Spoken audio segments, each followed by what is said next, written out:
Okay, in the last video we talked about upper arm tools, okay, but we also use our legs as tools, all right? Now right here I've got the long leg, all right, and here's my joint, and guess what, there's an attachment. We know that the glute muscles are the biggest muscles in the body. Now, depending on how you hold your tools, they're not necessarily the muscles that generate the most strength. But when we shorten our leg by bending it so that the load arm is now from the floor, okay, I'm going to adjust this just a little bit.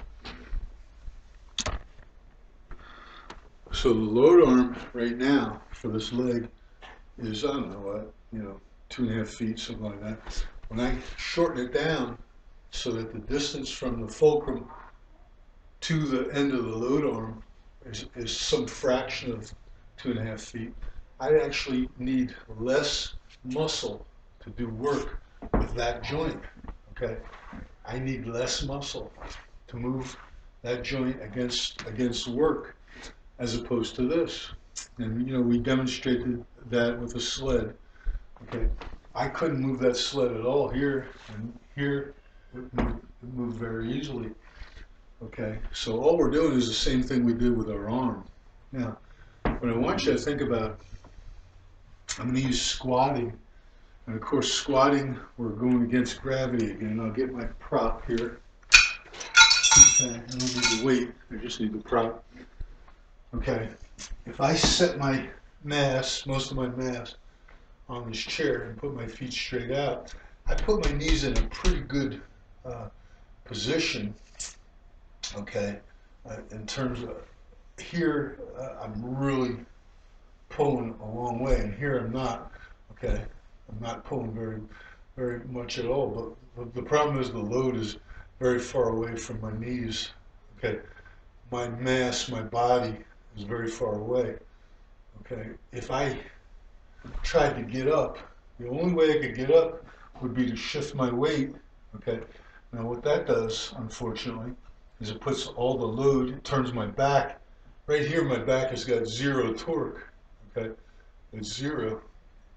When I go like this, it turns my back into a load arm with, half torque, okay? If I go all the way down, the further I go down, okay, once again, I continue to use my back as a load arm, and as I approach parallel to the floor, it's maximum torque.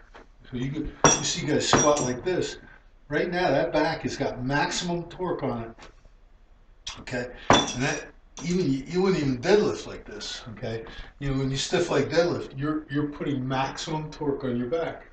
Okay, so all right. So we got a problem with that. In order for us to thrust that way, we've got to line up our feet in the thrust line because our feet are the only thing against resistance. So another way to do it is, without leaning forward so much, is to bring our feet closer to the thrust line. Well, again, we've already talked about that. What that does is it puts us in a bad situation on our knees. Okay, in the old days, they used to tell us that squatting hurts your knees. Well, this is the way people squatted, and it did hurt their knees because it put, again, the lever arm doesn't change. Wherever that attachment is on the lower shin, it doesn't change. But the load arm becomes the full length. And again, my thigh is right now, it's 90 degrees to gravity. And so for me to do this, okay, I have got to bend those knees so much. I put so much load on the knees, so much strain on the patella tendon, it hurts, okay? So what can we do? Well, after studying the sumos, what we said was, let's spread the feet, spread the knees, let's abduct the hips. And what we do, I don't know if you're looking at this, okay, but there's the length of my leg, and when I spread, my legs actually look like they're shorter. Okay, and what I've done is I've brought my feet under my mass. And of course, if I'm not flexible enough, but if I was flexible enough, if I could get my butt right in line with my feet, okay, by spreading my knees out, like Spider-Man climbing a wall, okay, or a really good sumo or a karate guy. And you know, I'm better than this. Usually I warm up, but I don't have to do very much at all. And I've transferred all the force generation away from my back and my knees, okay, and added it to my butt, which is again, like we said, the biggest muscle. So what I've done, you know, we think of a kinetic chain, you think of a chain as equal lengths, but they're not, okay? The big muscles are here. The next biggest muscles are here and here.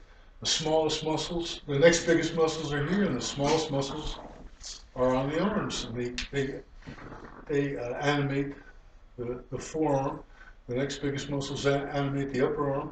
The next biggest muscles animate the back, okay, and the knees. And the biggest muscles are the glutes, okay? So if I lock everything in and transfer all the force generation to the glutes, and this is what it looks like from the front, okay? Here I am with my feet close together. Now either I gotta bring my feet under me, which puts a lot of pressure on my knees, or I gotta lean forward, which puts a lot of pressure on my back.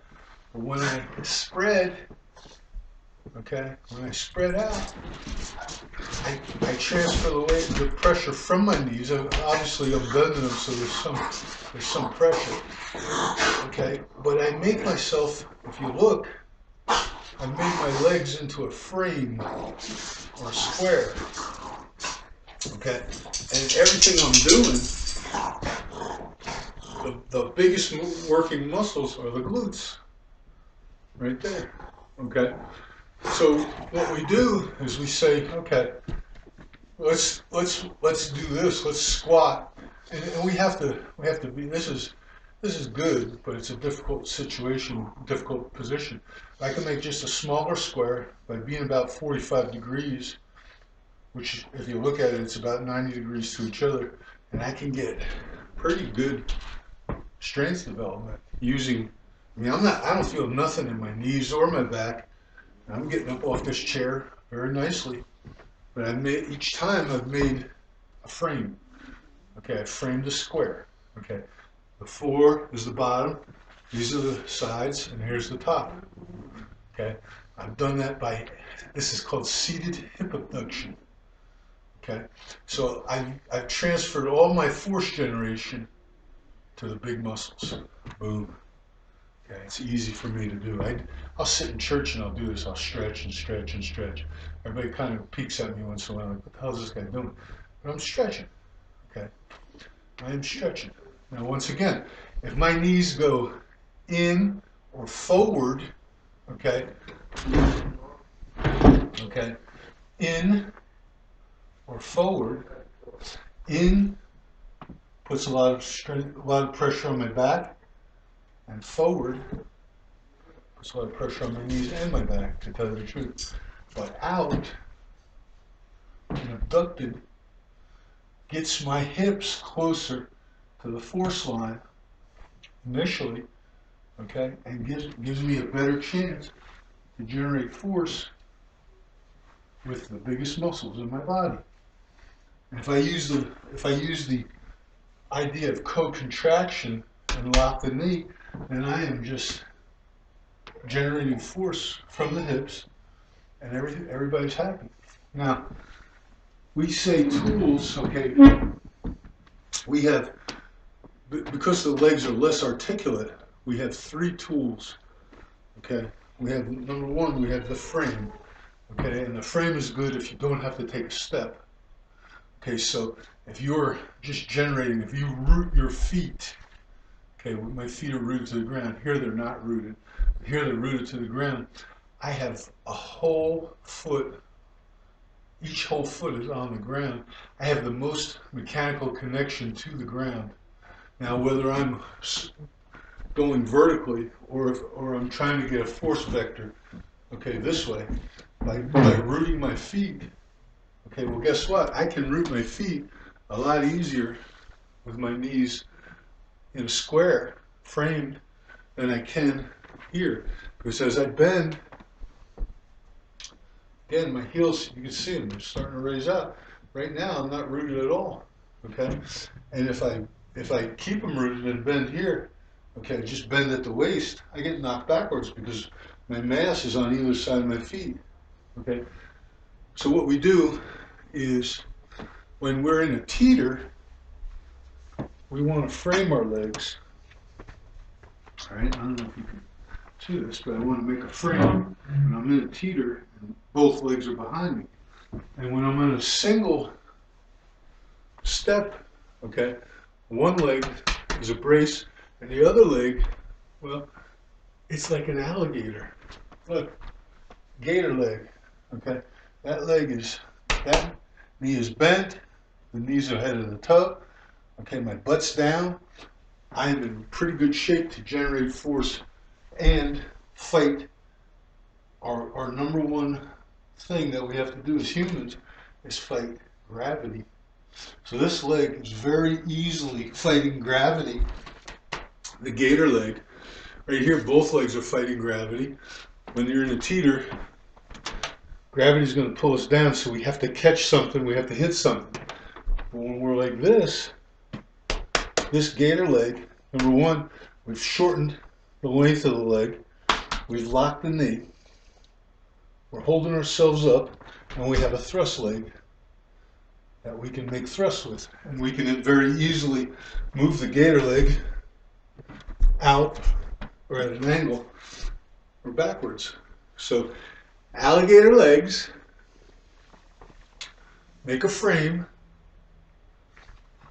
make a brace to fight thrust or to generate thrust, and those are our lower body tools. And of course, roots. We want to be on our toes. Once again, when our toes are splayed a little bit, it's easier for us to stay off our toes and keep our whole foot on the ground. Okay?